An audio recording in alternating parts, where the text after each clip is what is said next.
আসসালামু আলাইকুম ছোট্ট বন্ধুরা, তোমরা সবাই কেমন আছো? আচ্ছা, তোমরা কি জানো যে ক্যান আর কুডের পার্থক্য কি? একটা কাজ করা আমার বর্তমানে যোগ্যতা আছে বা সামর্থ্য আছে, সেই অর্থে আমরা ক্যান ইউজ করতে পারি। যেমন আই ক্যান কুক রাইস, আমি ভাত রান্না করতে পারি। আমি এই কথা দিয়ে বোঝাচ্ছি যে আমার বর্তমানে ভাত রান্না করার অ্যাবিলিটি আছে। কোনো একটা কাজ আমি পাস্টে করতে পারতাম বা পাস্টে ওই কাজটা করার অ্যাবিলিটি ছিল, ওই অর্থে আমি কুড ইউজ করতে পারি। যেমন I could walk half a kilometre in the morning, আমি সকালবেলা হাফ কিলোমিটার দৌড়াতে পারতাম, এখন কিন্তু আর পারছি না। তারপর আমরা যখন রিকোয়েস্ট করি কাউকে, তখন আমরা ক্যান অথবা কুড ইউজ করে থাকি।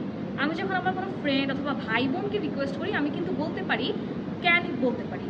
For example, can you make a cup of tea for me, তুমি কি আমার জন্য এক কাপ চা বানাতে পারো? সেম কথা কি আমি আমার টিচারকে অথবা আমার থেকে বড় কাউকে বলতে পারি? বলতে পারি না। লাইক আমি কি আমার টিচারকে বলতে পারি, can you increase my mark, তুমি কি আমার মার্ক বাড়াতে পারো? এটা আমি মোটেও বলতে পারি না। যখন আমরা কাউকে পোলাইটলি রিকোয়েস্ট করবো, আমাদেরকে কুড ইউজ করতে হবে। Could you increase my mark, আপনি কি আমার মার্ক দয়া করে বাড়াতে পারেন? ব্যাপারটা এমন শোনাচ্ছে। তারপর আমরা যখন কাউকে অফার দিয়ে থাকি, তখন আমরা ক্যান ইউজ করে থাকি।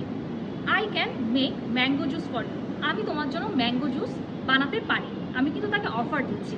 আমি যদি কাউকে সাজেশন দিই, তখন আমরা কুড ইউজ করতে পারি। You could study 5 hours in a day to get a good result, তুমি ভালো রেজাল্ট যদি করতে চাও, তাহলে তোমাকে দিনে 5 ঘন্টা পড়াশোনা করতে পারো। আমি কিন্তু একজনকে সাজেশন দিচ্ছি। আশা করি ভিডিওটা ভালো লেগেছে। দেখা হবে পরবর্তী ভিডিওতে।